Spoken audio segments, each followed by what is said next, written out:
ter que ir pelo celular mesmo, cara. Tá carregando não, né? Mas tá bom, tá legal. Só baixa um pouquinho só. Não, tá legal, tá legal, tá legal, tá legal. Já mandaram um abraço pra você aqui, ó. Edule Matrainer, grande mestre Trindade, monstro no curso de musculação, Que isso, obrigado. E aí, Fabinho? Beleza, meu irmão. Pô, bom te ver, cara. Obrigado aí mais uma vez pela tua presença. Só assim mesmo pra gente se encontrar, né? Agora, ainda mais agora, né? Cara, eu vou te confessar que é a primeira live que eu tô fazendo. E só aceitei porque é você. É mesmo? Cara, porque, meu irmão, ficar falando assim deve ser meio chato, né, cara? 1 hora, né?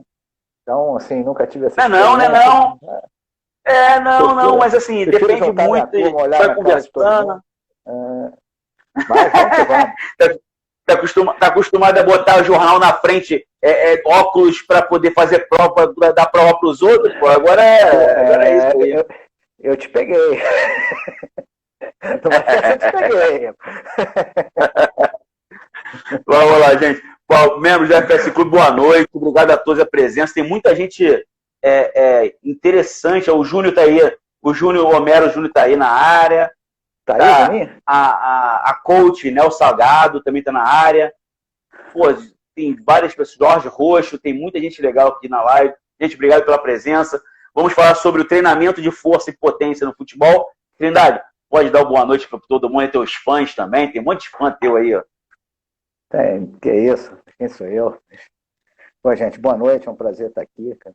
A gente trocar aqui uma ideia sobre o estado do treinamento de força nos esportes hoje, né? Em especial agora militando no futebol, né? E estamos aí, né? Conversinha aí de 1 hora, né? Vamos perguntando, vai respondendo. 1 hora e meia. Até 2 horas da manhã tem hora. Olha só, Trindade. Como é que você como grande palestrante, professor da área de musculação, treinamento de força, né? E assim, como é que foi já essa transição da parte da musculação de normal, né, de dia a dia, para o treinamento de alto nível de futebol? Tá. Bom, na verdade, quando eu vou ter que voltar lá no meus primórdios, né? Quando eu fui fazer educação física, eu fui fazer educação física com o objetivo de trabalhar com treinamento de força. Então, isso aí veio motivado aí na minha adolescência ainda, né, pelos filmes do Stallone, a idade do Stallone, do Rambo, como é que é o nome dele?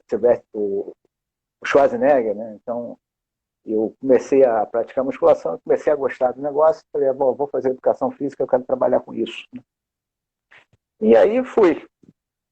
Então, me formei, né, e comecei a trabalhar com isso, né? Na verdade, teve um momento que eu queria ser atleta de fisiculturismo, não consegui, obviamente, mas consegui ser treinador, né? E aí já comecei a minha ligação com o atleta aí, né? Então, consegui ganhar alguns títulos aí com, por exemplo, o Isaac Balbi, né? Foi meu atleta. E depois, rapidamente, passei a fazer preparação física de lutador. Aí isso aí, eu estou me reportando aí ao final dos anos 90, né, cara? Então, foi um dos primeiros, né? Então, na época, nem era MMA. Né? Na verdade, era Vale Tudo ainda, e consegui, com vários atletas aí, um bom destaque. Né? Então, já tinha uma relação, né, com o atleta. E aí entrei no meio acadêmico até depois disso, na verdade. Né? Então, na época, a gente fui trabalhar na universidade. Posso falar em nomes, né? Aqui no, fica à vontade, pode falar nome, fica à vontade. Na Estácio de Sá, se eu não me engano, entrei lá em 2001, foi 2001 para 2002. Né? Então, isso já tinha tido essa história antes. Né? Então, na verdade, eu virei acadêmico depois de experimentar a prática. Então, não houve essa inversão. Né? Então, hoje em dia é mais comum, o cara se forma, já vai fazer um mestrado, logo já entra numa universidade para dar aula, e muitas vezes acaba nem vivenciando a prática. No meu caso foi ao contrário. Né? Então, eu vim da prática, para a academia. E aí militei na Estácio muito tempo, e saindo da Estácio, pintou a oportunidade de voltar ao esporte. Eu sempre gostei, né? E aí tive a chance de entrar no Vasco da Gama. Já estava praticamente, até um pouco antes de eu sair, já tinha uma conversa aí para voltar. E estou lá, fez um ano agora que eu estou no Vasco, né? Então, uma experiência completamente diferente do meio acadêmico, né? E até mesmo do esporte que eu havia militado, mas tirando aí algumas particularidades, a essência, né, no fundo, é a mesma, né? Da preparação física para o lutador, enfim, a essência é a mesma, né? Os princípios do treinamento são os mesmos, né? A fisiologia é a mesma, a biomecânica é a mesma. Então, na verdade, a gente só tem que pegar esse conhecimento e adaptar para aquela modalidade esportiva. É isso. Ô, Trinda, e quando a gente fala de treinamento de força e potência, dá uma explicadinha dentro do básico aí, que seria o treinamento de força e potência. Tá. Vamos lá. Quando a gente pensa em treinar alguém, a primeira coisa que tem que vir à nossa cabeça são os princípios do treinamento desportivo, né? Então, aqueles princípios, né, têm que ser obedecidos, né? E um deles que me encanta muito é o princípio da especificidade, né?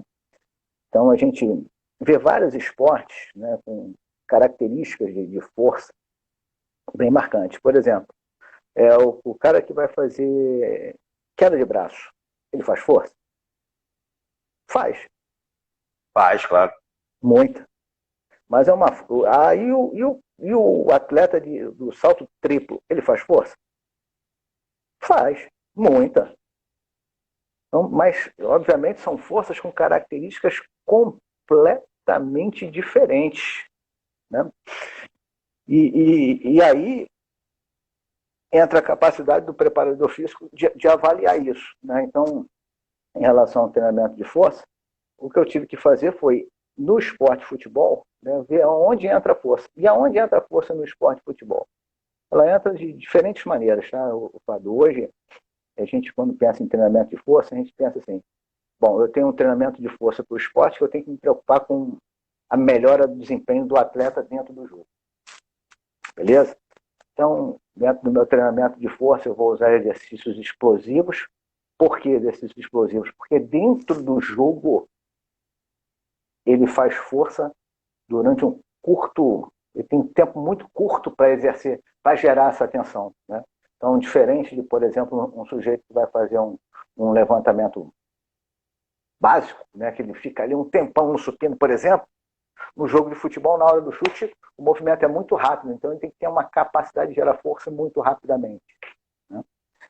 Não adianta também você aumentar demais a força do sujeito se ele não vai ter tempo para gerar aquela força total que ele tem. Então, na verdade, eu não preciso treinar força máxima com esse objetivo, né? Então, o objetivo que eu tenho é outro, né? É de aumentar a capacidade do sujeito de gerar força no menor tempo possível. Ponto. Então, aí eu tenho uma preocupação com o desempenho. Depois a gente fala mais sobre isso. E outra, né? Eu tenho que treinar força também com o objetivo de prevenção de lesão. Beleza? E aí, beleza, a gente primeiro vai mapear o esporte, né, de uma forma geral. Então, o futebol ele tem uma característica, algumas lesões são recorrentes. A lesão Trinda, só não sei se te cortar um pouquinho, mas assim, é isso que você está falando, só para enriquecer mais a tua fala, isso, tem a ver também com qualquer atividade de um personal trainer. De repente, ele vai mapear o aluno dele, ele vai mapear o atleta dele. Então, assim, o que você está dizendo serve para todas as atividades, não é isso? Sim, você tem que saber identificar as circunstâncias que estão ao redor do segmento que você está, ou do seu aluno, enfim. Você tem que entender o que está ao redor dele, né? Na verdade, é igual para todos. A única coisa que eu estou fazendo aqui é vou fazer aqui é puxar para o futebol, mas eu estou tentando mostrar exatamente isso, né? A gente tem que ter essa capacidade. Então, por exemplo, no futebol, dificilmente eu vou ter lesão por impacto no ombro. Eu não vou me preocupar na minha sessão de prevenção com síndrome do impacto. Mas se eu fosse um preparador físico de um tenista, eu teria essa preocupação, né? Por quê? Porque um atleta lesionado, ele gera prejuízo técnico e gera prejuízo financeiro, né? Então, hoje, né, uma das grandes preocupações que a gente tem dentro do âmbito do treinamento de força é justamente, né, se utilizar de exercícios preventivos. E lá no futebol, quais são as lesões mais recorrentes, né? Lesão nos isquiotibiais, reto femoral, né, também bem comum, adutores de quadril, lesão de ligamento cruzado anterior, que é gravíssimo, né, pelo impacto de tempo, né, que se leva para recuperar, e a possibilidade do cara fazer uma relesão também. Enfim, então a gente tem uma preocupação muito grande com isso. Então eu tenho um atendimento que eu chamo de atendimento coletivo, e também, dependendo das circunstâncias, o atendimento individualizado, né? O que determina circunstâncias para fazer um atendimento individualizado? Por exemplo, eu sei que um atleta ele tem uma perda de mobilidade de tornozelo grande.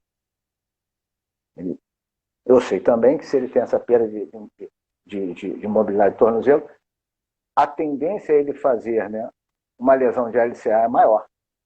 Logo, né, eu tenho que trazer de alguma maneira isso para a minha sessão de treinamento de força, né, porque ali a gente trata tudo, justamente para buscar aí uma prevenção de lesão. Então a gente vai buscar as circunstâncias que estão ao redor dessa lesão, na verdade, né? Não sei se eu estou me fazendo entender, né? Falta de mobilidade, né?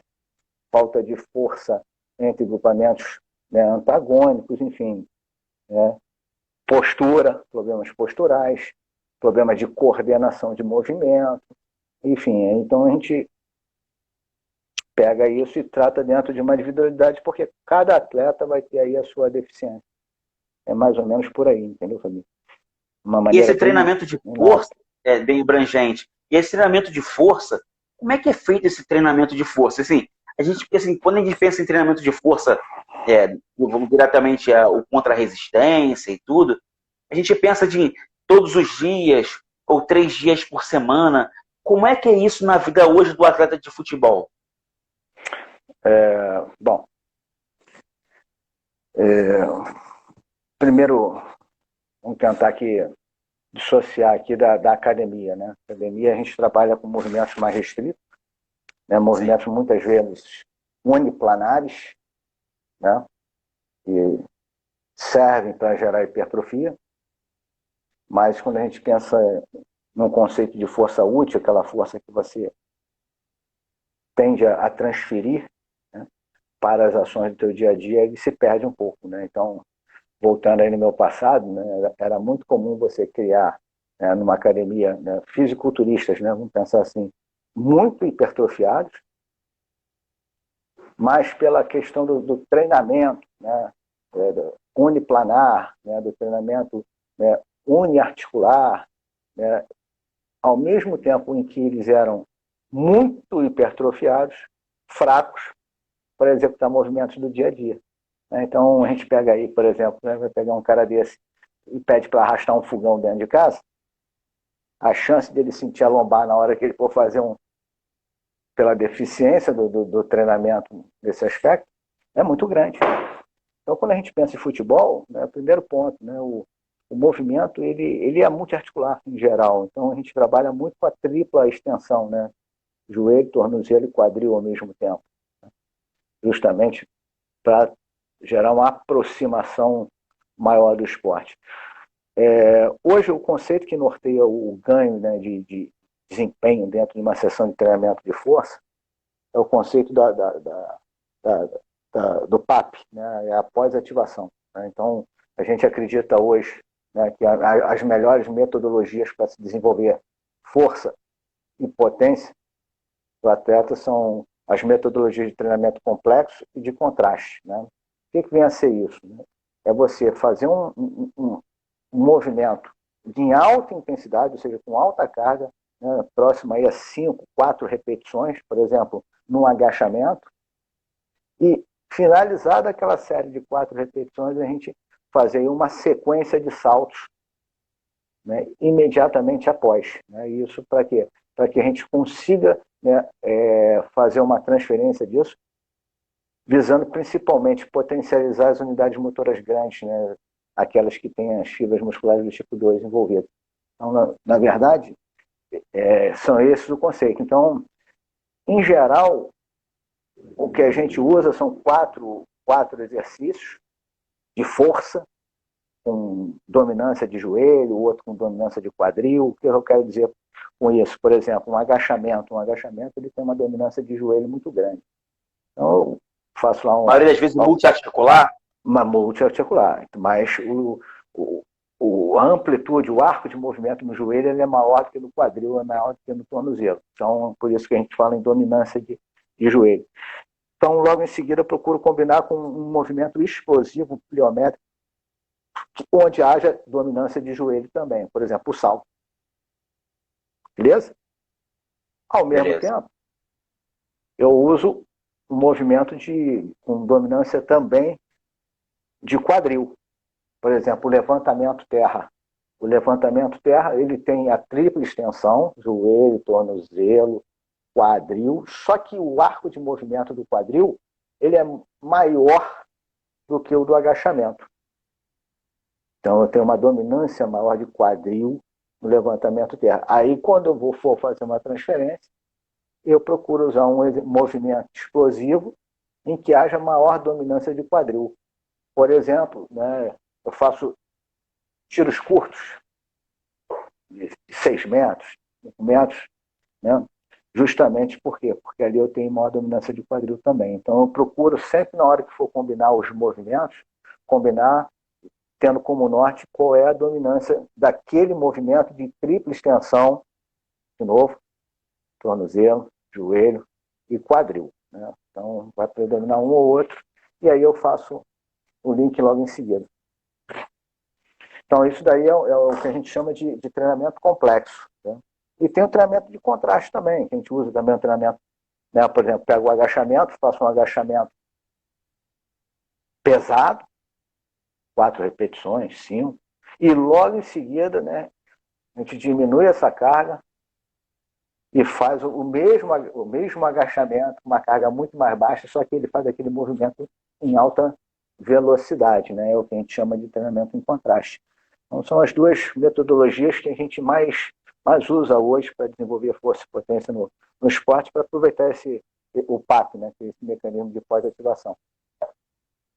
E esse tipo de treinamento é feito quantas vezes por semana? E pela lesão, quando você falou na lesão de isquiotibiais, me veio na cabeça o treinamento de flexibilidade. Né? É perceptível, eu joguei bola durante muito tempo, né? E assim, acho que eu joguei um pouquinho mais do que você. Joguei um pouquinho mais do que você? Hã? Joguei. Então, assim, dentro desse treinamento, desses jogos, né, o treinamento, existia muita lesão de isquiotibiais. Ainda continua sendo. Isso é comum. Isso pode estar associado também, é uma pergunta, né, ao treinamento de flexibilidade. O que você acha que pode estar mais associado a essa lesão de isquiotibiais? Fábio, olha só, existem problemas estruturais do atleta, né, posturais, né, que podem, né, na verdade, causar isso. Então, por exemplo, né, um desnivelamento na pelve do atleta pode causar isso. Um fator muito comum é a falta de força excêntrica, porque, em geral, essa lesão ela acontece na frenagem. Né? Então, o cara mal treinado excentricamente, os isquiotibiais, ele tende, né, a ter isso. Quanto à flexibilidade, é algo muito controverso na literatura, tá, Fábio? Até porque, cara, os testes de flexibilidade, eles não são muito específicos, né? Então, a gente, embora se teste isso, né, embora a gente tenha aí a flexibilidade, ela seja utilizada como parâmetro, né, para indicar se o cara tem maior ou menor possibilidade de desenvolver uma lesão de isquiotibial, ela é muito utilizada ainda em alguns clubes da Europa. A gente não tem na literatura ainda uma confirmação de que realmente seja um fator determinante para a lesão. Tá? Então, nesse aspecto aí, a flexibilidade ela tem que caminhar ainda precisa de mais estudos para a gente concluir.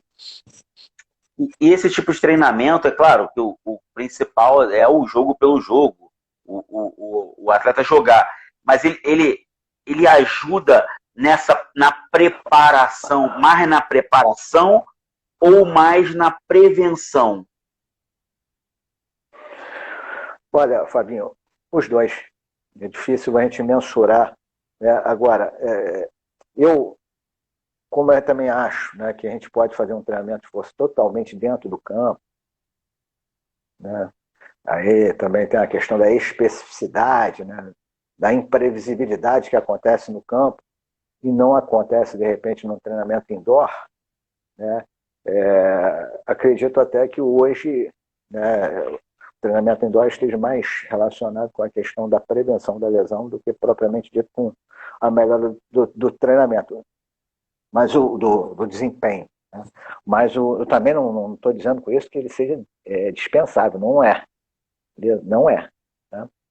Então, até hoje, né, em função disso, a gente carrega essa metodologia onde a gente faz esses movimentos. O que falta ali, na verdade, é a bola.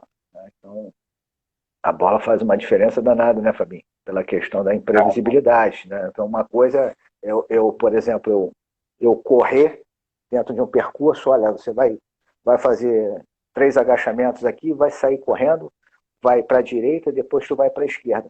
Quando ele vai dar um tiro para a direita e para a esquerda, ele já sabe que ele vai para a direita e para a esquerda.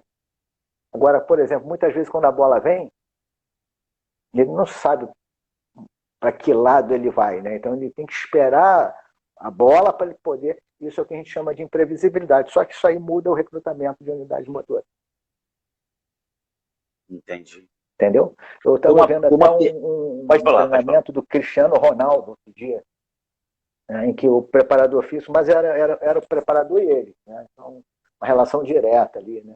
Ele não tinha um percurso muito pré-estabelecido. O preparador toda hora mudava o percurso ao longo da trajetória ali, justamente para trabalhar em previsibilidade. Bacana pra caramba esse vídeo. Mesmo tendo 2 perguntas relacionadas a isso, eu vou colocar assim mais uma pitadinha aí. Isso tá com cara, assim, eu gosto muito, né? E assim, você vai poder falar com toda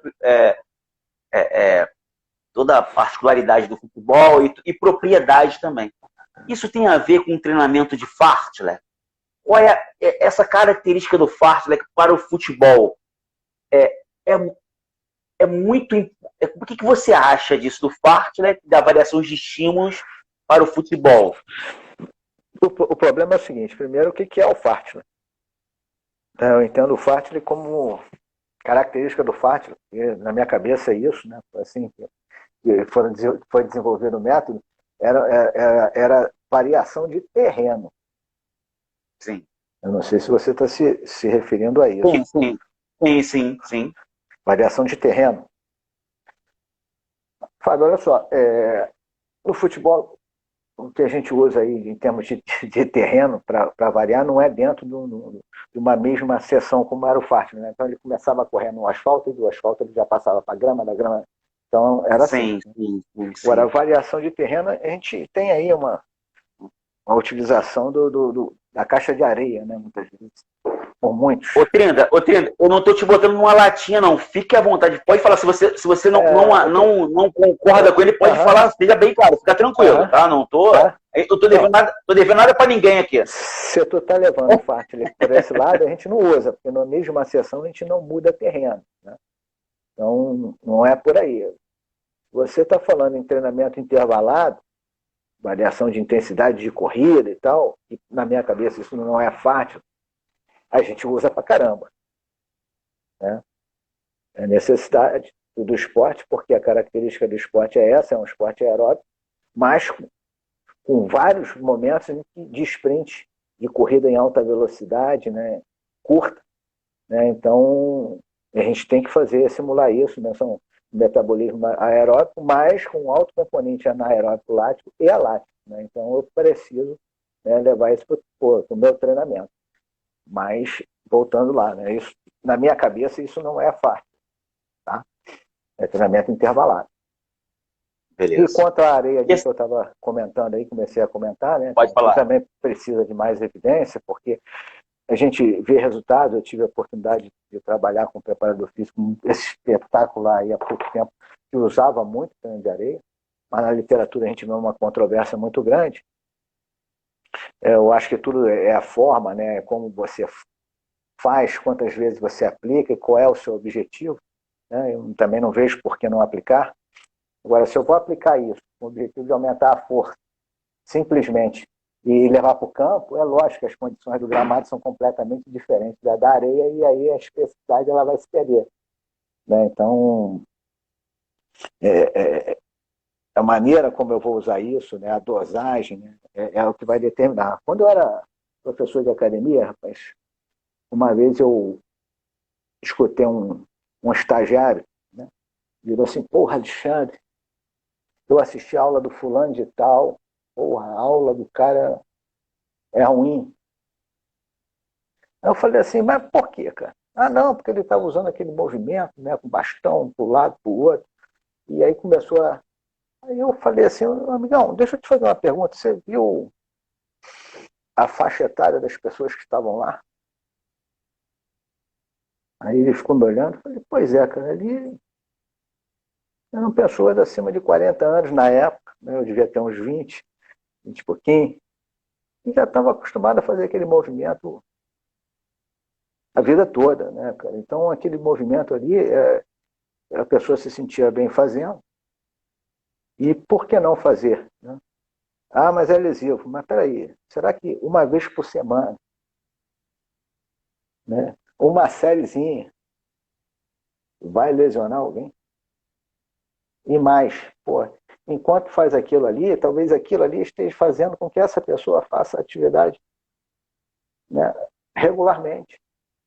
Então, pô, então tira isso, a pessoa desanima, deixa de ir, o prejuízo é muito maior. Então, essa foi a conversa. Então, no fundo, cara, é tudo dosagem também, entendeu, Fábio? Então, em relação à questão da areia, o que eu vejo aí hoje no futebol, mesmo reconhecendo que a utilização dela vem diminuindo, é o como se usar. Eu acho que, né, e o que eu pretendo quando eu utilizo isso, né? Então, eu posso pretender fazer uma integração de grupo, né, dentro da areia, jogar ali um futebol, né, posso pretender ali mudar um estímulo de força eventualmente, mas também não posso, né, pretender ao mesmo tempo treinar meu time sempre ali, porque eu sei que isso também não vai trazer as adaptações necessárias para melhor desempenho. É completamente diferente o recrutamento das unidades motoras, né? Então, é isso. Tem mais duas perguntas, tem duas perguntinhas aqui rapidinho. Mano. Tem uma pergunta aqui.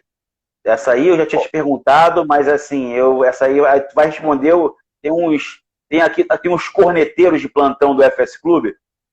Tem um programa aos domingos, Fala Geral, e tem os corneteiros da bola. Então, um dos corneteiros aqui, que é o Birija, ele perguntou o seguinte, aí você responde do jeito que você quiser, tá? Beleza. Ó, o que você tem a falar sobre o tão falado método Cristiano Ronaldo? Responda do jeito que você... Porra, eu acho que você botou isso no papel aí. Eu falei: porra, que porra de método do Cristiano Ronaldo é esse? Corneteiro é você, rapaz. Porra. Não, rapaz. Não. Porra, pra ser sincero, eu não conheço o método Cristiano Ronaldo. Não, mas assim, é capaz de existir um método de uma pessoa assim? De uma pessoa existe. Você pode fazer um método para mim. Ah, você vai fazer agora um contínuo, você vai fazer um método que você fez para mim. Assim, agora é capaz de existir um método geral de um homem para um grupo que dê resultado para aquele tipo de pessoas? Não. Dentro de um treinamento exclusivo? Não, menor chance. Cada um tem a sua necessidade.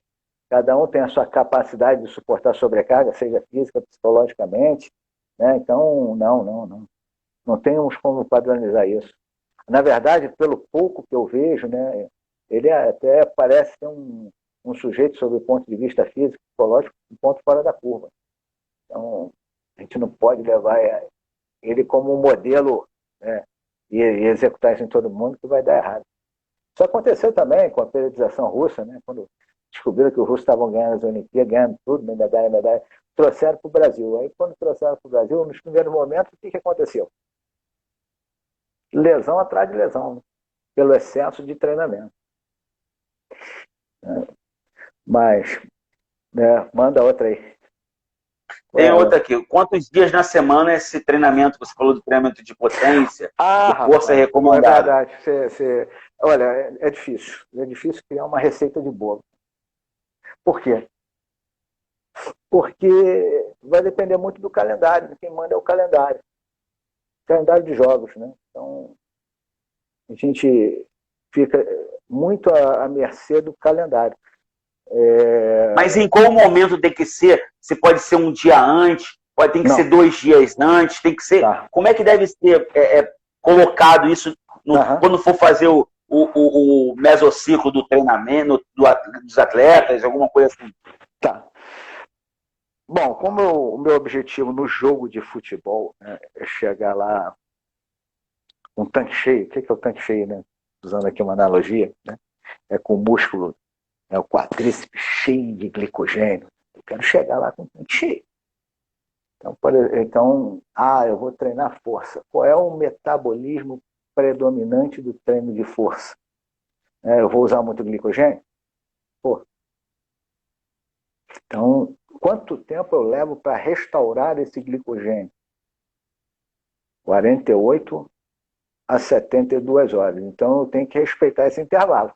Porque senão eu ainda caio, né, no risco do atleta ir para uma partida terminando a supercompensação de glicogênio. Se ele está terminando essa supercompensação de glicogênio, eu estou perdendo desempenho. Então, isso é um aspecto que eu tenho que considerar. Então, no fundo, treinar mesmo força, última vez, 72 horas antes do jogo. Em média, esse parâmetro que a gente usa, tá? Agora, o que, parando para pensar, né, o que vem agora, né, olhando um pouquinho para frente, não para trás, né, essa é a nossa luta, né, porque em que momento a gente vai fazer isso, considerando que a gente vai ter uma avalanche de jogo aí, por conta do calendário que parou, que provavelmente, né, vai voltar, mas o Campeonato Brasileiro provavelmente vai ter lá os 38 jogos que iriam ser disputados a partir de maio, se eu não me engano, e esses mesmos 38 jogos vão ser disputados a partir de julho, agosto. Então a gente já está prevendo aí uma dificuldade muito grande em se treinar força de forma específica, né, ao longo desse tempo, porque em que momento isso vai acontecer, né? Hoje em dia a gente vê aí, né, o atleta jogando aí 2 vezes por semana, existe aí a grande possibilidade de jogar 3.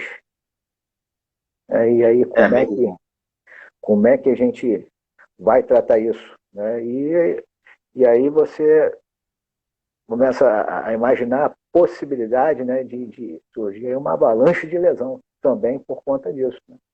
Do rebote. Por isso que pode estar acontecendo que o Flamengo e o Vasco querem antecipar o mais rápido possível esse treinamento, porque tem outros clubes no próprio país que já estão treinando. Então, será que essa necessidade, essa vontade de antecipar o mais rápido possível deve ser por conta dessa preparação para esses muitos jogos que virão pela frente?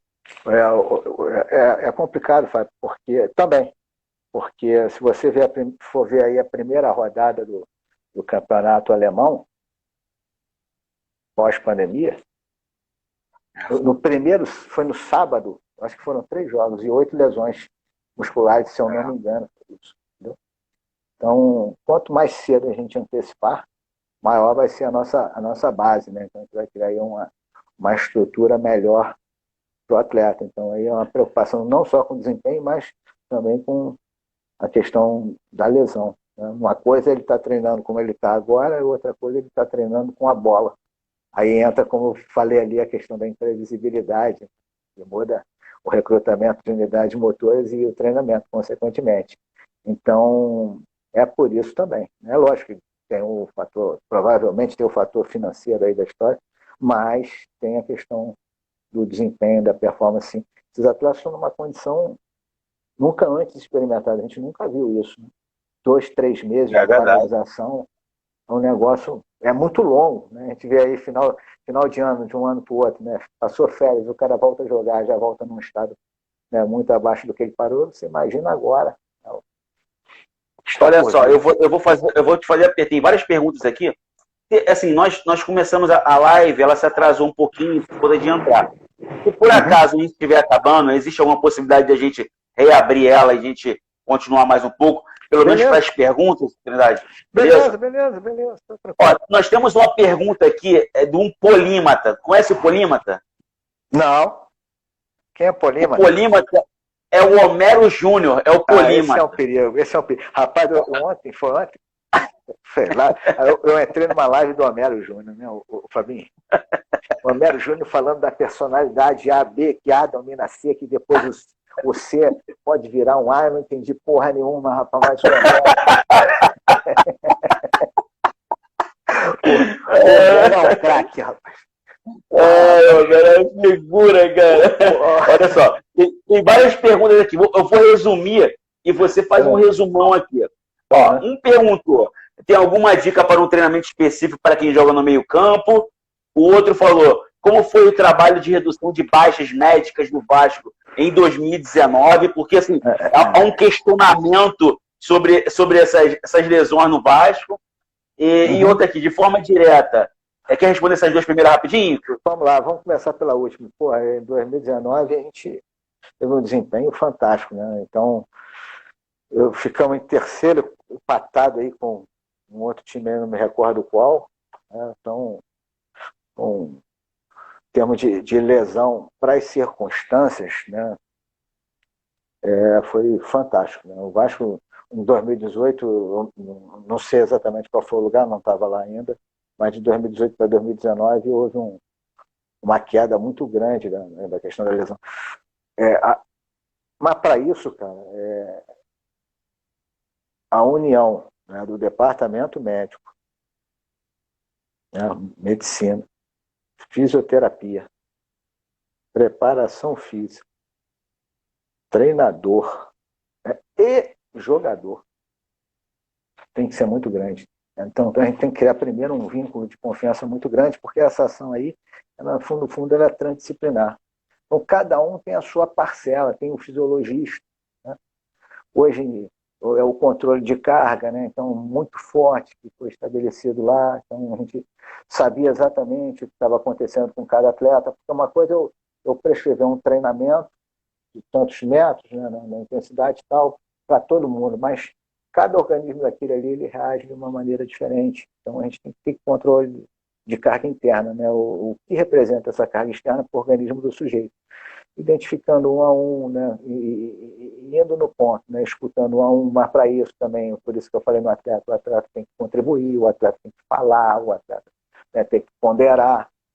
É muito comum o atleta sentir alguma coisa e não querer parar para tratar, não, deixa para lá.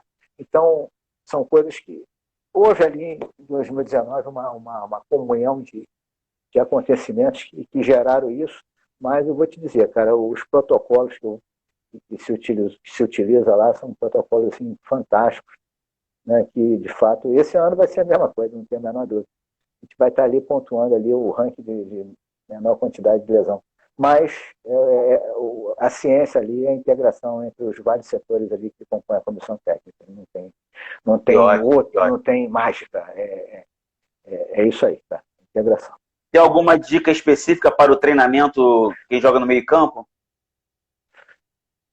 Não, a gente treina igual para igual. Agora, o que pode aí acontecer, dependendo da circunstância, né? Aí ele tem que conhecer a pessoa, né? Às vezes é um aumento de massa muscular, que pode vir, pode ser ou não uma carência de cada um. Também, por exemplo, quando eu falei lá em protocolo individual, né? A gente considera também, então, aquele menino que está subindo da base com baixa massa muscular, ali, a gente pega ele para fazer um treinamento de hipertrofia muscular, e principalmente de membros superiores, para ele aguentar mais o corpo a corpo, futebol, um esporte de contato, o tranco, enfim, aí, mas não tem assim, uma fórmula por posição. A gente sabe que tem a carência, né? Por exemplo, um atleta, um zagueiro, ele tem que ter uma massa muscular um pouco mais avantajada do que um jogador que jogue aberto pelo lado, enfim, mas não existe assim uma recomendação para todos. E assim, Ô Trindade, assim, tem outras perguntas aqui, mas eu me lembrei agora, assim, desses atletas que saem do Brasil para o exterior, que rapidamente, assim, ou que e dependendo do momento, você percebe um ganho de massa muscular muito grande para membros inferiores, mais quadríceps. E assim, faz diferença para esse atleta? Tem uma perda de alguma coisa, de explosão, ou tem uma melhora da explosão?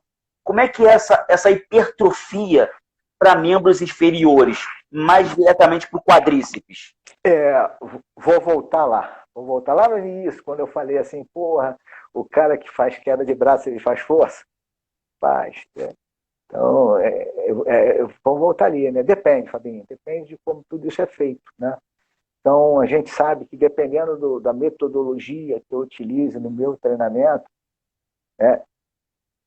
eu vou utilizar a metodologia A e B, vou mudar aqui o meu discurso, vou usar a metodologia A e B. As duas metodologias vão me dar uma resposta hipertrófica, beleza? Só que a de B, eu tenho adaptações dentro da fibra muscular que vão me auxiliar no desempenho de velocidade, por exemplo. E no de A, não. Então, por exemplo, o cara vai treinar a base de força excêntrica. A tendência da força excêntrica é aumentar o comprimento do fascículo. Esse comprimento do fascículo, vamos tentar aqui colocar isso mais fácil, o comprimento da fibra muscular, né? Então, é uma adaptação que vem acompanhada da hipertrofia daquele cara que trabalha muito o componente excêntrico. Só que quando eu aumento esse comprimento da fibra muscular ali, né, já foi observado em velocistas, né, que os velocistas de ponta são aqueles que têm maiores comprimentos dessa fibra muscular. Esse foi o cara que treinou metodologia B, né, com muito componente excêntrico.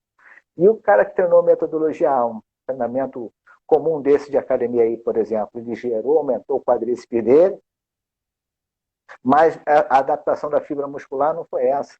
Ao invés de aumentar o comprimento da fibra muscular, ele manteve. Né? Aí aumentou com o ângulo de penação. Isso, para a velocidade, é ruim. Então depende, o problema não é a hipertrofia, é como eu cheguei até lá. Qual foi o caminho que eu adotei? Porque o aumento da massa ele vem acompanhado de mudanças estruturais dentro do músculo, que pode ser positivo, pode ser negativo. Entendi. Entendeu? Olha só, gente, tem aqui vou fazer a pergunta do Homero, que está na sequência. O do Robinho também tem. Quem está aqui, o Chiquinho, também é técnico. O Chiquinho, eu vou abrir a outra live. Você bota a tua pergunta lá, por favor, no outro, que a tua pergunta é grande. A do Walker já foi, do Walker. Deixa eu ver aqui. A do preparação no futebol. Volta depois, quando eu reabrir, coloca lá a tua também, por favor. É diretamente esse. Ou o Robinho. Lembra do Robinho? O Robinho Castro? O moreninho? Claro, pô, Robinho. O teu aluno? Pô, teu aluno. Claro. Ele perguntou, ele te botou na parede mesmo, ele quer saber se jogar... Como é? Ele quer saber se caixa de areia serve ou não serve para o futebol. E aí, peraí, não precisa responder agora não, a gente vai responder na outra. O do Homero Júnior tem que fazer, porque o do Homero Júnior ele fez um texto aqui de dissertação de mestrado. Peraí. O do Homero Júnior. O do Homero Júnior botou assim: a maior ocorrência de lesão se dá no final de cada semestre da temporada. Então, possível é mudar a preparação física, objetivando a prevenção e contrariar a epidemiologia? Gravou essa pergunta aí? Gravei. Mas é grande, hein? Então, vai. Quer que eu fale de novo? Vou falar de novo. Maior ocorrência de lesão se dá no final de cada semestre da temporada. Ele afirmou, né? Então, possível mudar a preparação física? É possível mudar a preparação física objetivando a prevenção e contrariar essa epidemiologia? Essa foi a pergunta dele. Tá? Vamos abrir. Vamos abrir a outra aí e você responde. Tá. Você está parecendo João Kleber. Para. Vamos lá. Tá, gente? Esse pessoal que eu falei depois, Chiquinho, o outro lado da preparação física, podem de novo lá. Vamos reabrir de novo. Obrigado, Tinai. Vamos lá. Valeu. Tô saindo.